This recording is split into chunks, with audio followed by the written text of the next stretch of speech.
Tak masuk akal. Bisa-bisanya, tradisi yang mengharuskan ayah menikahi anak kandungnya sendiri. Suku Polahi merupakan sebuah komunitas yang hidup di hutan Gunung Boliohuto, Gorontalo.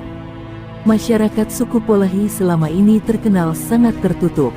Hingga kini kehidupan yang dijalani oleh mereka masih sangat tradisional. Ditelisik dari banyak sumber, satu tradisi yang menarik dari suku Polahi adalah perkawinan sedarah atau incest. Pernikahan ini biasanya terjadi antara ibu dan anak laki-laki, bapak dan juga anak perempuan, maupun saudara laki-laki dan perempuan. Sekaliber antropolog dari Universitas Negeri Gorontalo UNG, Yowan Tamu mengungkapkan bahwa tradisi ini terbentuk karena masyarakat suku Polahi sangat tertutup dan tidak menerima edukasi apapun, termasuk agama. Di samping itu, hal yang menjadi misteri dari pernikahan sedarah suku Polahi adalah keturunan tetap normal alias tidak cacat. Padahal dalam catatan medis, pernikahan sedarah akan menghasilkan keturunan yang cacat.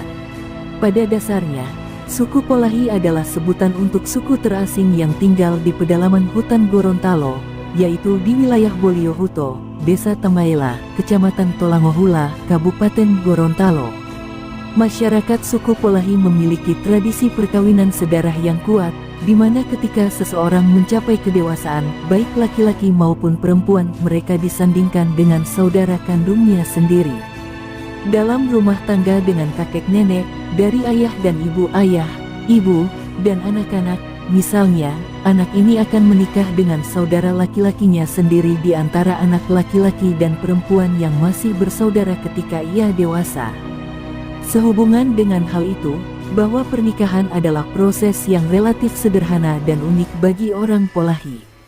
Saat pernikahan Polahi dilakukan, pasangan yang sudah saling mencintai diantar ke sungai, dimandikan oleh kepala suku, dan diberi mantra menurut ritual suku Polahi, menurut seorang pemimpin suku bernama Raja. Setelah itu, mereka menikah dan diberi ruang masing-masing untuk menjalankan tanggung jawabnya sebagai suami istri. Yang membuat penduduk Polahi istimewa adalah mereka boleh menikah hanya karena mereka menyukai satu sama lain dalam keluarga mereka dan di dalam kelompok, dengan meminta keluarga atau kelompok mereka untuk memberikan izin kepada kepala suku. Kemudian daripada itu, mereka yang sudah saling mencintai dan menyukai di antara orang Polahi tidur bersama dan berbulan madu pada malam pertama tanpa melalui upacara perkawinan suku Polahi, yang umumnya meliputi mandi raja atau kepala sukunya di sungai.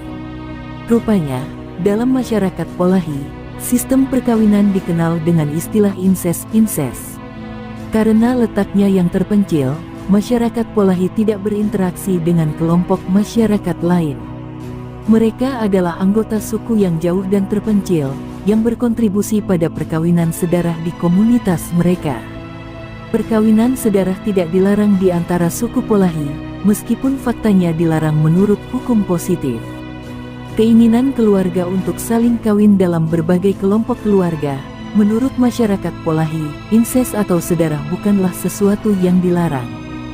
Bahkan, menariknya, perkawinan dipraktikkan secara berbeda di suku Polahi daripada di suku lain. Prosedur perkawinan sedarah atau sumbang dalam komunitas Polahi cukup sederhana, mereka tidak tahu tingkat pacaran apa yang diperlukan. Ketika sebuah pernikahan adat direncanakan, calon pengantin yang saling mencintai diantar ke sungai, disiram air sungai oleh kepala suku, dan diberi mantra menurut tradisi suku Polahi. Lebih daripada itu, mereka bergabung, dan mereka diberi ruang untuk menjalankan tugasnya sebagai suami istri. Orang-orang suku Polahi menikah hanya di dalam keluarga mereka atau di dalam kelompok suku itu sendiri, setelah meminta izin dari keluarga atau suku tersebut. Dengan begitu, pasangan yang mengajukan izin tersebut bisa langsung tidur bersama tanpa harus melalui rangkaian upacara pernikahan suku Polahi. Selain itu, baik perempuan maupun laki-laki dari suku Polahi menikah dengan penduduk lokal yang bukan keturunan suku Polahi. Pernikahan tersebut tidak dilakukan menurut cara adat suku Polahi, melainkan menurut proses adat suku Gorontalo. Ketika seorang pemimpin suku Polahi menikahi seorang wanita, upacara dilakukan tanpa prosesi konvensional, baik menurut adat desa keluarga pengantin wanita atau oleh kepala suku Polahi sendiri. Karena struktur perumahan yang tersebar, komunitas mereka dalam satu lingkungan hanya terdiri dari beberapa individu, sementara yang lain tinggal di tempat lain. Komunitas Polahi terdiri dari satu keluarga inti per kelompok kecil, yang terdiri dari suami, istri, anak, dan terkadang cucu. Karena anak-anak yang sudah dewasa biasanya menikah dan meninggalkan kelompok, membuat kelompok baru, jumlah kelompok mereka tidak pernah bertambah banyak. Banyak rumah tangga Polahi mempraktikkan perkawinan sedarah, yang tampaknya jarang terjadi dalam standar masyarakat yang khas. Mereka kawin dengan saudara mereka sendiri sebelum membentuk kelompok baru dan meninggalkan orang tua mereka. Mereka menikah karena mereka tidak pernah bersosialisasi dengan siapapun di luar lingkaran mereka sendiri secara teratur. Karena kontak utama seseorang adalah dengan keluarganya sendiri, perkawinan sedarah dengan saudaranya sendiri tidak dapat dihindari. Perkawinan sedarah dalam suku Polahi tidak sesuai dengan peraturan perundang-undangan yang ada dan dianggap melanggar hukum, menurut hukum, sah dari sudut pandang hukum. Suku Polahi, di sisi lain, tampaknya ada di alam semestanya sendiri, dengan seperangkat adat dan pengetahuan lokalnya sendiri yang mereka pegang. Suku Polahi adalah inbrida karena tidak mengakui dirinya sebagai Muslim, Kristen, Hindu, atau Buddha karena hidup bersama tanpa mengenal batas-batas muhrim dan menikah dengan mereka yang masih memiliki hubungan darah. Selain itu, kehidupan sosial mereka tidak terpengaruh oleh posisi sosial ekonomi karena meskipun tinggal dalam rumah tangga yang sama, mereka mencari kebebasan baik laki-laki maupun perempuan. Suku Polahi juga berpindah tempat tinggal dari waktu ke waktu. Ada atau tidak adanya anggota keluarga yang meninggal mempengaruhi perpindahan tempat tinggal ini. Mereka bermigrasi dan membangun gubuk di suatu tempat jika anggota keluarga meninggal, terlepas dari apakah tanaman yang mereka tanam hampir panen.